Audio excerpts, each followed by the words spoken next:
টুনটুনি আছে। হ্যালো তানিয়া। হ্যাঁ বল সর্বাণী, কোনো সমস্যা? বড্ড উদ্বিগ্ন বলে মনে হচ্ছে তোকে। হ্যাঁ রে, ভীষণ ভীষণ একটা খারাপ খবর আছে আমার কাছে। কি খবর রে? তাড়াতাড়ি বল, আমারও ভীষণ টেনশন হচ্ছে তোর কথা শুনে। একটু দাঁড়া, পায়েল ও সায়ন্তনীকে আগে কনফারেন্স কলে নি।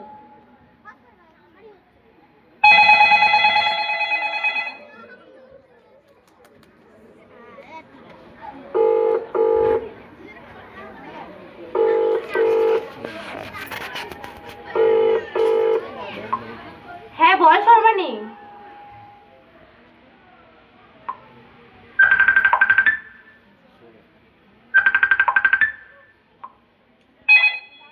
হ্যাঁ সর্বাণী বল। এবার তো বল, আর টেনশন নিতে পারছি না। জানিস, আমাদের স্কুলের মধু কাকার ছেলে আজ আমাদের অফিসের এখানে কোনো এক কাজে এসেছিল। হঠাৎ করে দেখা হয়ে যায় তার সঙ্গে আমার। কথায় কথায় জানতে পারি আমাদের রজনী স্যারের কষ্টের কথা। ভীষণ খারাপ লাগলো শুনে যে তার ছেলেরা তাদের ত্যাগ করেছে। কি বলছিস কি? বিশ্বাস কর, খবরটা শুনে থেকে বুকটা আমার ফেটে যাচ্ছে। স্যারের এই অবস্থা শুনে আমার বিশ্বাসই হচ্ছে না। যে মানুষটা সারা জীবন নিঃস্বার্থভাবে শিক্ষাদান করে গেলেন, তারই সন্তানরা কিনা এইরকম। ছি। বাবলুদা আরো বলল তিনি নাকি আজ অর্থাভাবে নিজের চিকিৎসাও করাতে পারছেন না।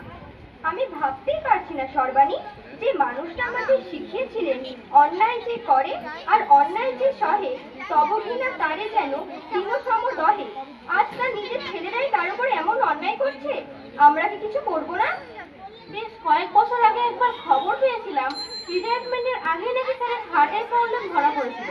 তখন অবশ্য ওনার ট্রিটমেন্ট চলছিল বলে খবর পাই সায়ন্তনীর কাছে। হ্যাঁ, আমার এক কলিগ এই খবরটা দিয়েছিল। বাট শোন তোরা, অনেক হয়েছে। আমরা কি শুধু অফিসের ফাইল সই করার জন্য পড়াশোনা করেছি? স্যার আমাদের মানুষ করেছেন। আজ আমাদের 4 বোনের দায়িত্ব ওনাদের আগলে রাখা। কাল সকালেই আমরা স্যারের বাড়ি যাব। একদম ঠিক। আমরা আমাদের পদের ক্ষমতা আর সামর্থ্য দিয়ে স্যারের হারানো সম্মান ফিরিয়ে দেবো। কাল ঠিক সকাল 10টায় স্যারের দরজায় দেখা হচ্ছে।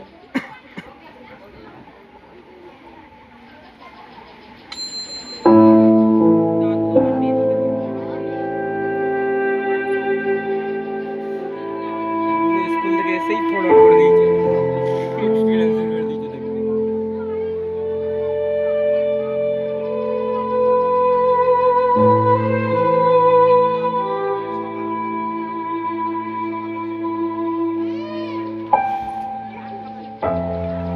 হ্যাঁ গো, চালের ড্রামটা তো একদম খালি। কালকে রাতটা তো মুড়ি খেয়ে কাটলো। আজ কি হবে? তোমার সেই আদর্শের গুলি দিয়ে কি আজ উনুন জ্বলবে? সরস্বতী, অভাব মানুষকে ছোট করে, কিন্তু আদর্শকে নয়। ছেলেরা দেখছে না বলে আমি কি ভেঙে পড়বো? হয়তো এটাই আমার কপাল। কপাল নয়, এটা তোমার জেদ। রিটায়ারমেন্টের সময় যতটুকু বা পেয়েছিলে তা তো বিলিয়ে দিলে। বাকি যা সম্বল ছিল তো ওদের পড়াশোনার পেছনেই ঢাললে। আজ তোমার হার্টের ওষুধ কেনার টাকা নেই। আর ছেলেরা বিদেশে উৎসবে মাতোয়ারা।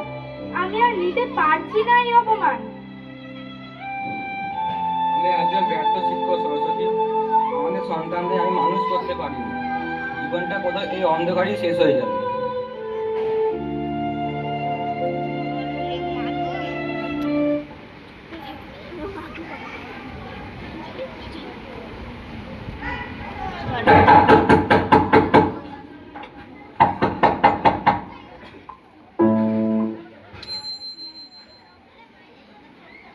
কে? আমরা কাকিমা। এখন আবার কারা এলো? দেখো তো গিয়ে। দাঁড়াও, দেখছি।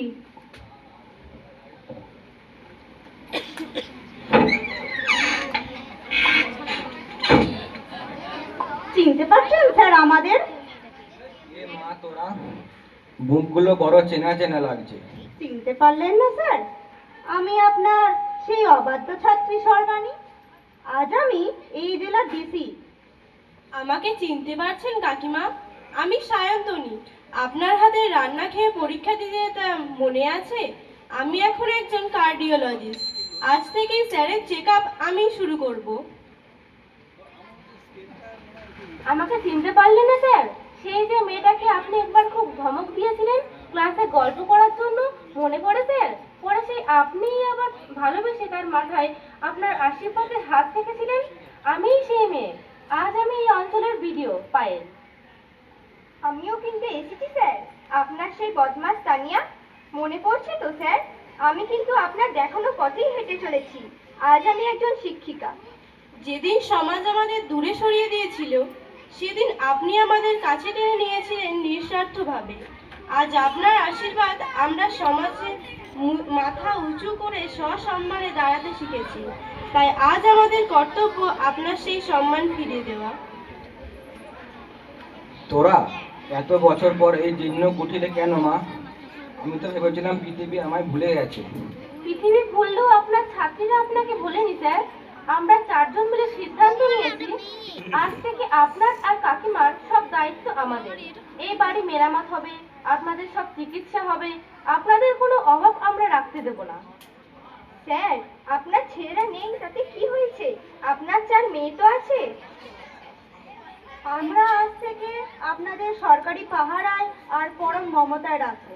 এটাই আমাদের জীবনের শ্রেষ্ঠ গুরু দক্ষিণা।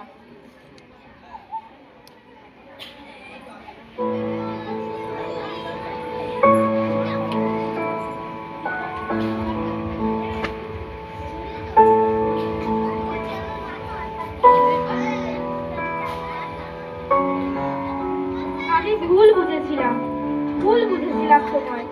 তুমি ব্যর্থ নও তুমি হিরে ফলিয়েছো, যার আলো আজ আমাদের ঘর উজ্জ্বল করে দিল। আজ মনে হচ্ছে শিক্ষক হিসেবে আমার জীবন সার্থক।